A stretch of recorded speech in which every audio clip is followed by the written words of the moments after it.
Welcome to Author Mindset Monday with a really interesting quote. I'm going to say interesting. You can track what happens in your world, or you can dictate what happens in your world. You have that choice. I have that choice. We all do. You can either be the thermostat of your life, you can either be the thermometer of your life. Regardless of how the words come out for me, at least you can read the thing on the screen and get it right for you.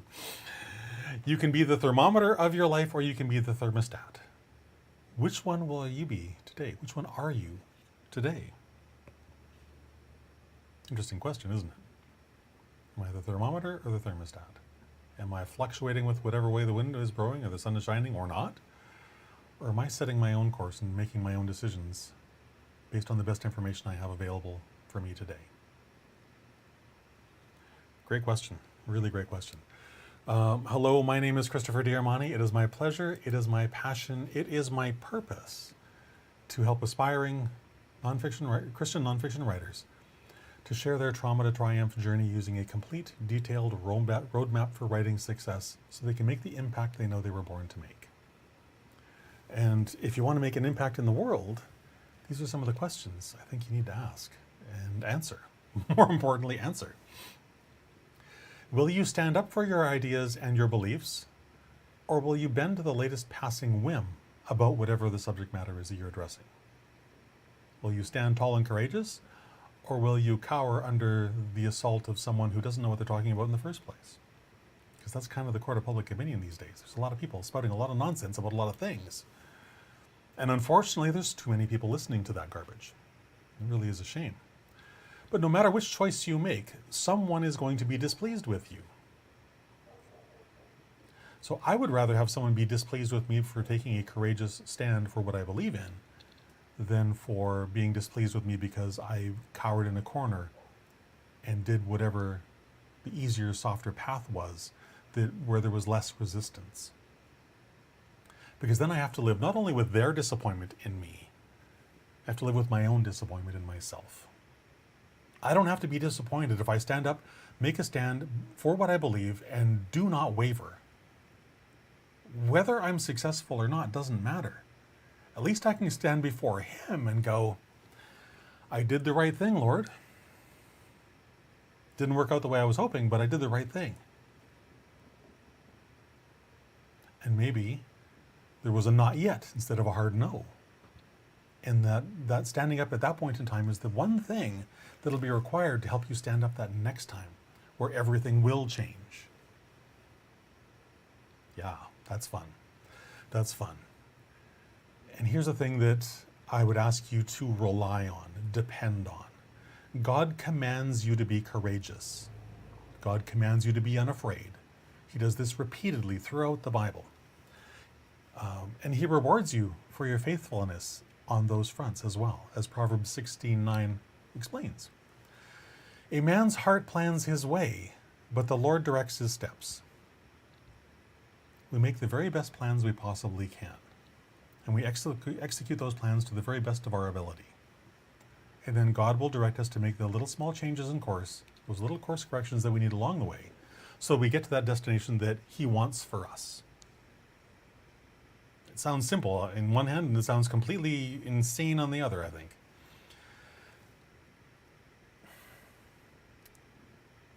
Divine guidance, we must always rely on God's guidance for our life. The challenge, of course, is always figuring out, well, what is that? What is that? And part of figuring out what that is making the best plan you possibly can. You must make the initiative to write your book. You must take on that initiative, have the courage to sit down and do that, even if you don't know how, because God will provide the tools you need along the way. God doesn't call the equipped, He equips the called. And if you are called to write this book, just rest in this simple, fundamental biblical truth. God will provide you every single tool you need. He will prepare you for the journey ahead. If you look at any of the heroes of the Bible, I won't say every one of them, but I think most of them balked at some point and said no. Jonah's a fantastic example. God says, Jonah, go to Nineveh. Tell them that they need to repent. And Jonah's like, no, I don't want to do that. That is not what I want for them. I want them to suffer and be miserable and be destroyed. God had other plans. God had other plans for Jonah when he turned tail and ran the other direction too. He ended up having to do the thing he said he wouldn't do because God commanded it. It's just so much easier to do it right the first time. It really is. But when it comes to writing your book, don't allow these external whims, someone else's desire for your life, someone else's you should, derail you from writing. Building this daily writing routine, this writing habit, can be a bit of a challenge on the best of days. So stick to it. Make writing this non-negotiable part of your day. Non-negotiable. You will do this every single day, no matter what. So create a plan that allows you to do that.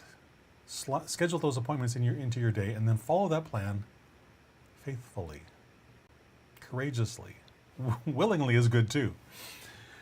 But if this sounds like another insurmountable mountain to climb for you, I want you to remember there's no such thing as an insurmountable mountain to climb. If a man can climb to the top of Mount Everest successfully, then you can write your book successfully.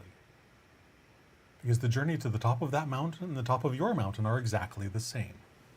You do what's put in front of you to do every single day, whether you feel like it or not, until you succeed. It literally is that simple. It doesn't mean that it's easy. Simple does not necessarily equate to easy. It can,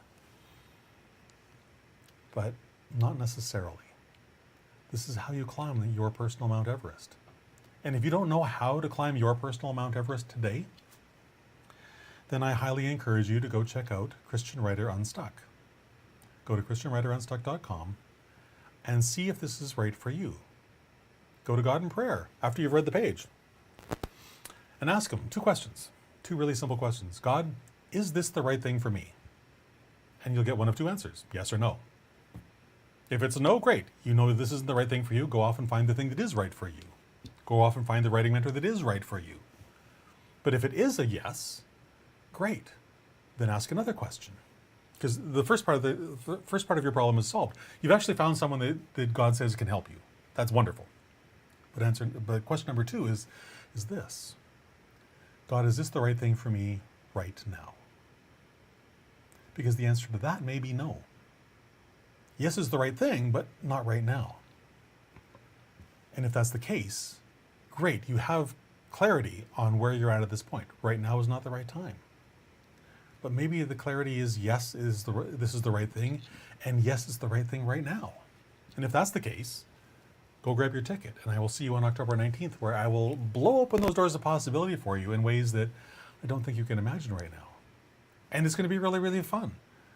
It's not like I share anything different here every day at 3 o'clock. It's a lot of the same material. I simply have the opportunity in that environment, in that live 3-day environment, to go much, much deeper and help you at a much greater level, greater depth, if you will.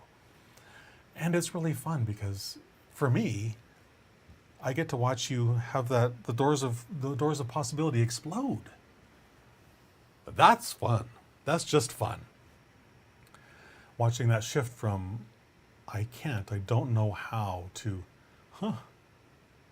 didn't know I could actually do it that fast. I thought it'd take way longer. To, oh my goodness, I have this complete outline. I can actually do this.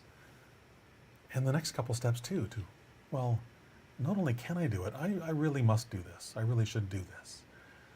And then you get to that glorious place of, I'd be insane, I'd be crazy not to do this. Because I want to make this impact.